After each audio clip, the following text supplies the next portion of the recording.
Hi guys, welcome back to my channel. The latest thing that I realize I do that makes me not a real YouTuber is that I don't think I've ever actually introduced myself in a video. Hi, my name is Phoebe, if you couldn't tell by the title of my channel. Thanks for watching my videos, even though I'm completely stupid.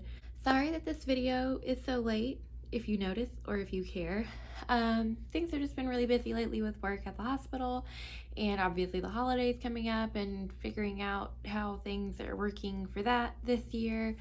So here we are. I'm back.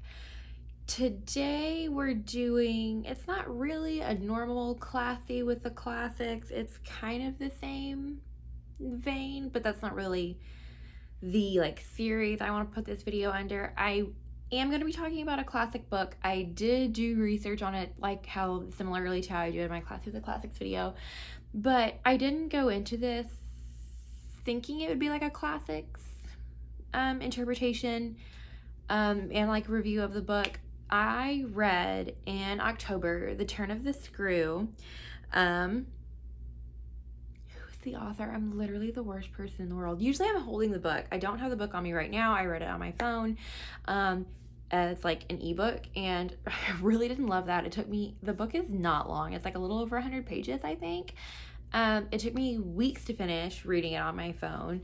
I think partly because I hated reading it on my phone, and also because if we just want to do my personal thoughts on the book at the top, I didn't love it. It's not, I don't think it's the book's fault that I didn't love it. It's just that it came out in like 1899 or even before that.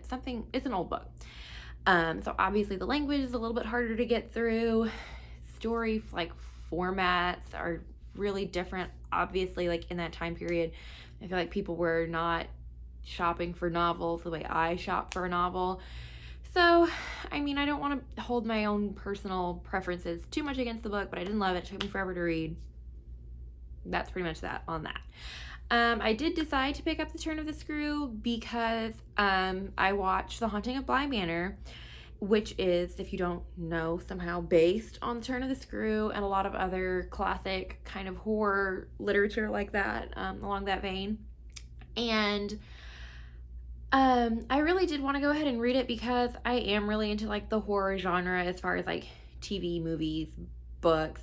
And so I have consumed a lot of other media things that are based on The Turn of the Screw.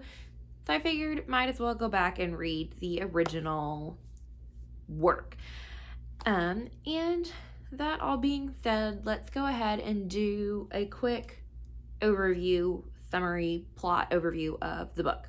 And also I read this book in October. I finished it in October. It's now the end of November. I've read a lot of other books since then, so I'm really, and luckily I have notes to follow, but I hope I took good notes because I'm not going to remember anything else off the top of my head, I feel like. So the book starts out, the narrator of the book has a group of people together Christmas Eve, and somehow it comes up in conversation. He wants someone else, one of the other people in this party, I think, tells a ghost story about like one kid, or says they have a ghost story about one kid. And our main narrator says that he has a ghost story about 2 children. And so the story is then told not from his perspective, but our main character, narrator, becomes a governess. So there is a handsome bachelor who is an uncle to 2 children, a boy and a girl, and he needs a new governess for them because the last governess has died, and we don't know how at this point. So the governess, who also doesn't have a name, even though she's like our main character / narrator, she's literally just the governess for the whole book, but she goes to the house, Bly Manor, and meets her first charge, which is the little girl Flora, and Mrs. Gross, who is the housekeeper. And at this time when she's meeting Flora, she really hypes up Flora, really talks about how she's this beautiful, wonderful girl, this and that, kind of over glorifies her. She also finds out that Miles, the boy who is a little older, for some reason has been expelled from boarding school and will be coming home early.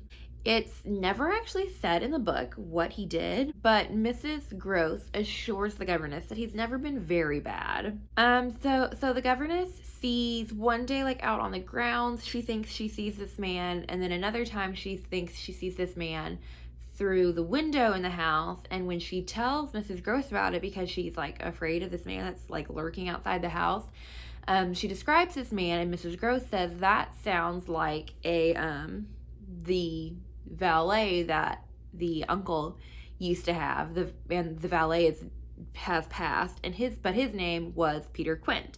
So at this point, the governess becomes obsessed with protecting and guarding the children from what she believes is the ghost of Peter Quint. She also is, and like part of her motivation behind that is she really wants to impress her boss, because again, he's like this handsome bachelor. The next like big event in the story is that Flora goes missing. The governess runs out to find her. She finds Flora by the lake. She sees a woman that she doesn't recognize also by the lake, but the woman is dressed in all black. And the current governess kind of jumps to the conclusion that it's the ghost of the past governess, Miss Jessel. She also, there's like something that happens that makes the governess think that Flora could see Miss Jessel. I think it's like it looks to the governess like they make eye contact or something. So she thinks at that point the children are aware of the ghosts but hiding it from her. At this point, the governess starts to kind of try to figure out for Mrs. Gross more information about how Miles got expelled from boarding school. And Mrs. Gross is very vague. She basically just says that Peter Quint was too free with Miles, and that Miss Jessel was also too free with Flora. And we'll get into like some of these like more like vague, intricate details when I start going into more what's the word I'm looking for? Analyzation of the story. So some time passes peacefully at that point.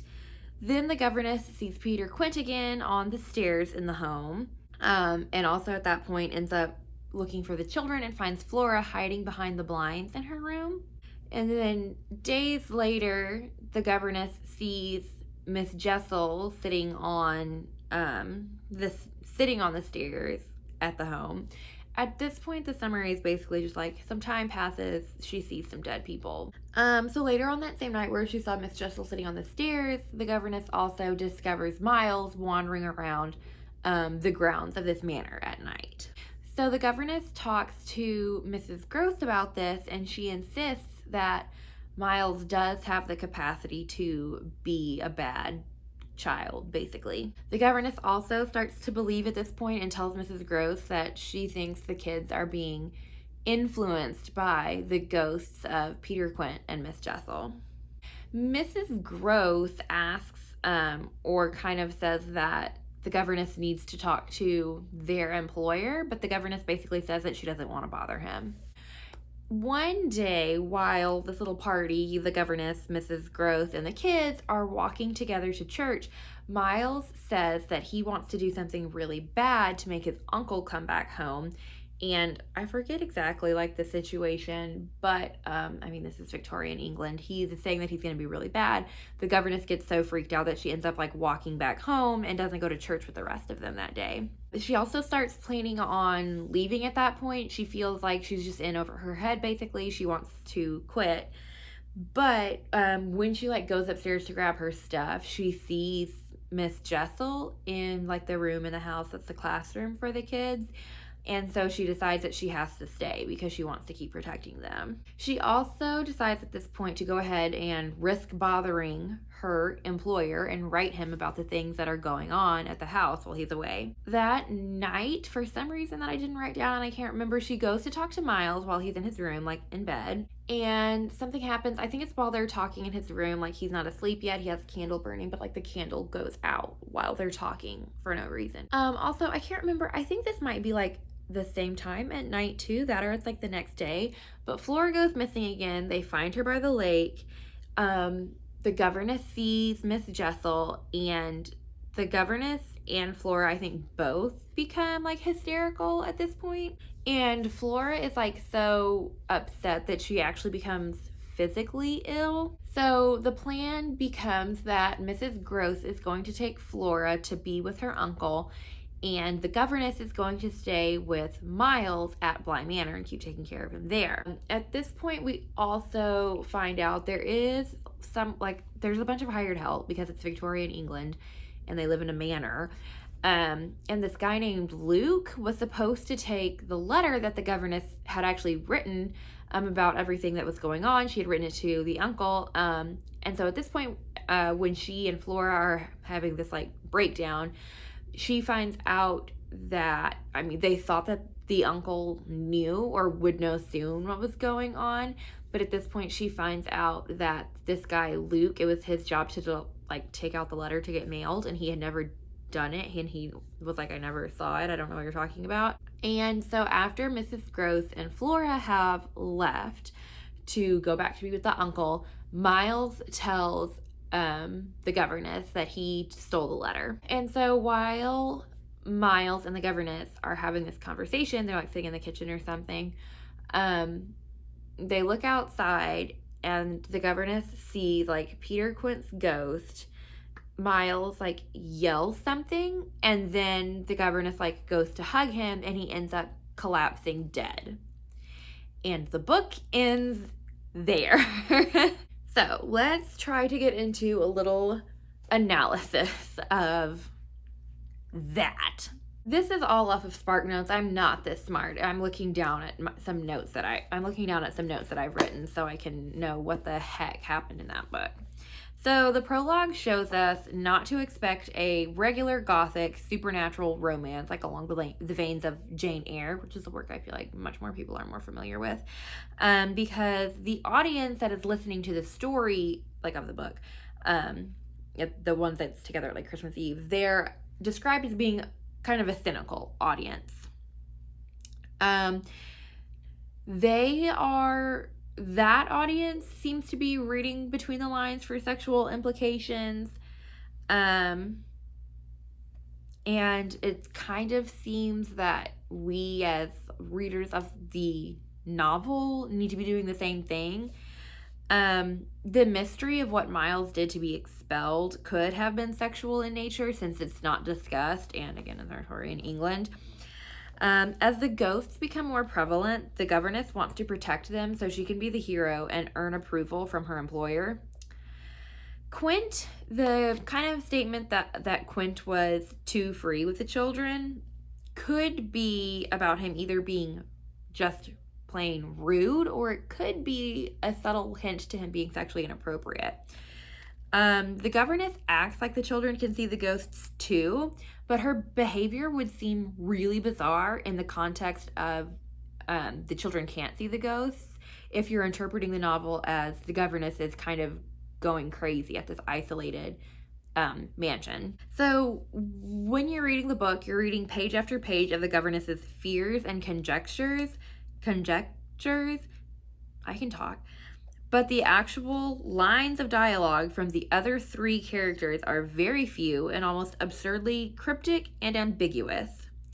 That's like a direct quote from SparkNotes because I thought it was so true. There is a moment when they find Flora at the lake, the moment when they find Flora at the lake is climactic because the governess directly accuses Flora of seeing the ghost of Miss Jessel. And Flora rejects her.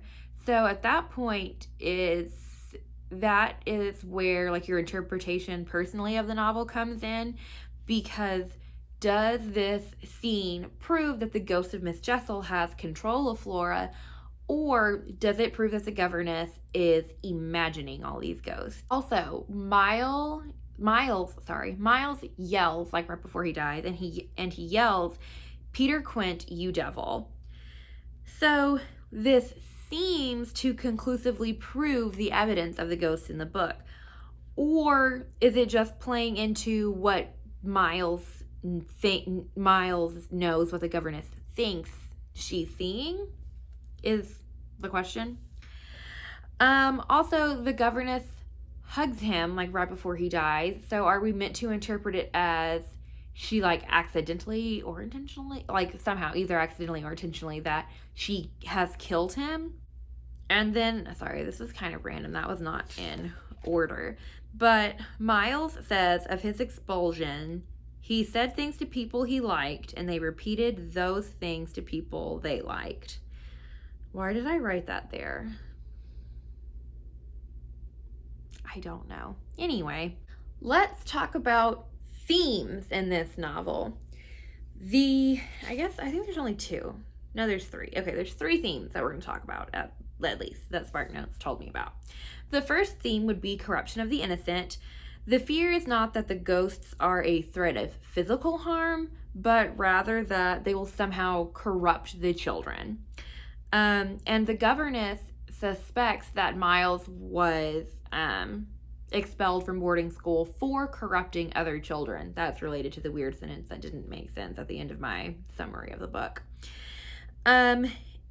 And this fear of corruption makes her approach the subject of the ghosts very indirectly with the children, because she doesn't want to draw too much attention, it feels like, to the ghosts, so that they don't become more aware of the situation than she already thinks they are. I don't know, it's weird. The next theme is the destructiveness of heroism. So the governess isolates herself by not telling her employer about the issues she's having with the children, and she accepts full responsibility on herself to save the children from the ghosts. She thinks she will be a hero for saving the children and that she's going to win their uncle's approval. But Flora has to leave the estate because she's so sick, and Miles ends up dying. And their uncle, for all of that, their uncle never comes to visit and never writes to check how they're doing. So does this mean that the forces of corruption are too powerful to oppose? Was the governess in the end too aggressive trying to save the children? Like, is that why it didn't work out for her? In any case, being a hero sucks, basically, is the moral of the story. And the last theme is forbidden subjects, which makes sense because for the 80th time, this novel is set in Victorian England and written in that time period.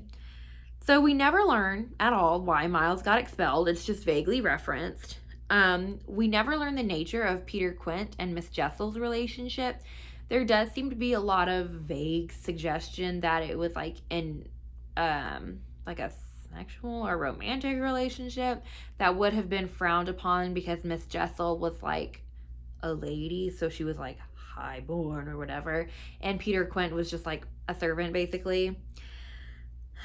And also obviously a big like driving force is that the governess thinks the ghosts are influencing the children, but it's never said like why she thinks that or what she thinks that the ghosts are influencing the children to do. So those are the themes of this book. The last thing I'm going to talk about is two big symbols in this book. The first symbol would be light, which I feel like is a fairly obvious symbol. Once I like read the thing in SparkNotes, I was like, oh, I guess I could have rubbed my two brain cells together and picked that one up. Obviously light, especially like candlelight when the governess is present, is a symbol for safety or the kids being safe when they're with her. Like think back to how when she's talking to Miles and then all of a sudden like the candle blows out and it's just like kind of more downhill from there. And then a lot of the times when she's seeing the ghosts or the ghosts are being active, it's twilight or like it's nighttime, like when Miles gets out of the house, is like wandering on the grounds and stuff like that. So obviously darkness is related to danger. And the last symbol is written word and the importance of the written word, as in things aren't real really unless you write them down. For example, the governess doesn't want to write her employer about what's happening at the home because if she writes it down and if she sends this letter, that makes it all too real.